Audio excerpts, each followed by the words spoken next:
हाय, नमस्कार सर्वांना. तर आता बघा मी भोपळ्याची भाजी बनवते. हे मी ना 300-400 ग्रॅम हे मी घेतलेलं आहे भोपळा. आता तुम्ही सोलून घेतलेला आहे चांगला, त्याची साल काढलेली आहे. असा हिरवा होता डार्क एकदम, आणि त्याला स्वच्छ धुवून मी घेतलेलं आहे. त्या फोडणीसाठी साहित्य बघा, हे मी 2 कांदे चिरून घेतले, असे रफली चॉप करून घेतलेत ते, आणि हिंग, हळद, जिरं, राई, मीठ, लसूण घेतलेलं आहे मी फोडणीला. मी फक्त लसूण घेतलं आहे, तुम्ही आलं पण घेऊ शकता हवं तर. कढीपत्ता आहे, या 2 हिरव्या मिरच्या आहेत, ते कमी तिखट आहे, आणि ह्या सुक्या मिरच्या आहेत छोट्याशा 4, लिंबू आणि कोथिंबीर. तर आता भाजी बनवायला सुरुवात करूया आपण.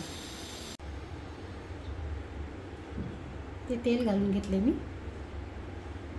2-3 टेबलस्पून. तेल टाकले, राई घालून घेऊया, सोबत जिरं पण घालूया. गॅस आता बारीक केला. लसूण मी ठेचून घेतला.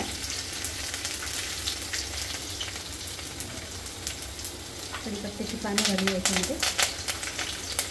याच्या पहिल्यांदा हिंग घालूया आपण.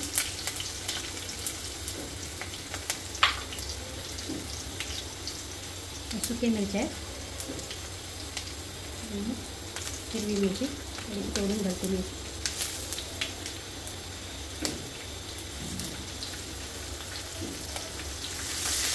लसूण चांगलं कर. तर आता आपण कांदा घालून घेऊया याच्यामध्ये.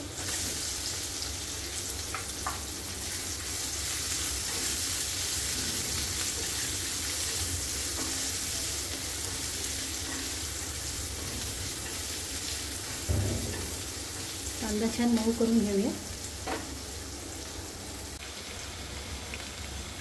इथे पहा, आपला कांदा ना छान मऊ झालेला आहे.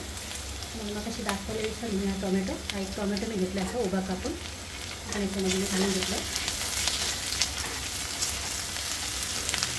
हळद घातली. ठीक आहे ना. याच्यामध्ये आपण थोडंसं मीठ घालूया. कांदा आणि टोमॅटो, कांदा तर घालूया ना, टोमॅटो पण लवकर मऊ होईल. आपण इथे झाकण ठेवूया 2 मिनटं. त्यात आपला कांदा टोमॅटो पण शिजलेला आहे, त्याच्यामध्ये भोपळा मी घालून घेते.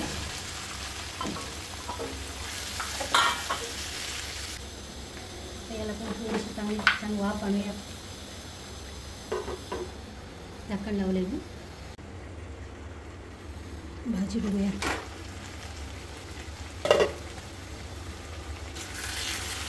छान याला वाफ आलेली आहे. आता काय करायचं याच्यामध्ये, जर आपल्याकडे वेळ असेल तर अशीच वाफेवर शिजवू द्यायची. जर वेळ नसेल, झटपट करायची असेल, तर याच्यामध्ये आपण गरम पाणी टाकायचं. तर मला झटपट बनवायचे, मग याच्यात थोडंसं मी गरम पाणी टाकते. अगदी भाजीच्या वर येईल तेवढंच, जास्त नाही.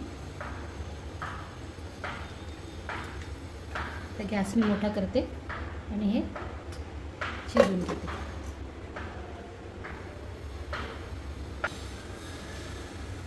मी आपला भोपळा किती शिजला येतो. पाणी पण सुकलं ते घातलेलं.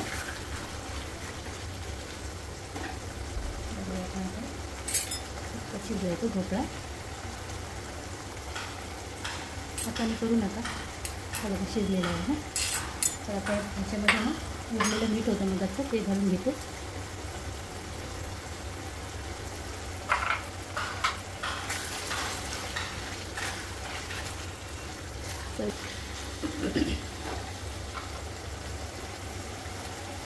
थोडासा मी गूळ घेतलेला आहे.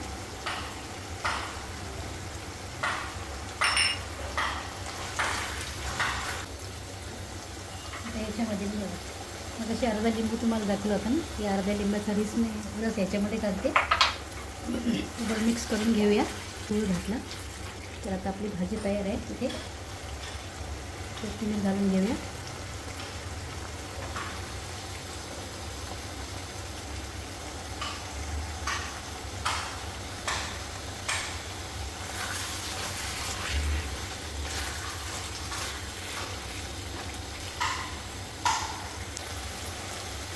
आता इथे गॅस बंद करते मी, आणि भाजी मी सर्विंग बाउलमध्ये काढून घेते.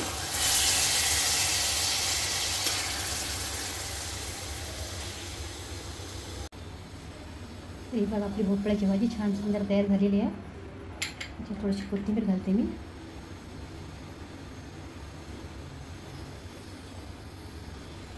अगदी सुंदर आंबट गोड तिखट अशी भाजी झालेली आहे भोपळ्याची.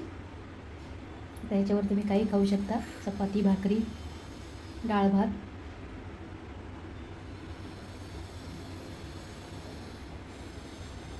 तर भोपळ्याची भाजी कशी वाटली, आवडली तर लाईक, शेअर आणि सबस्क्राईब करा.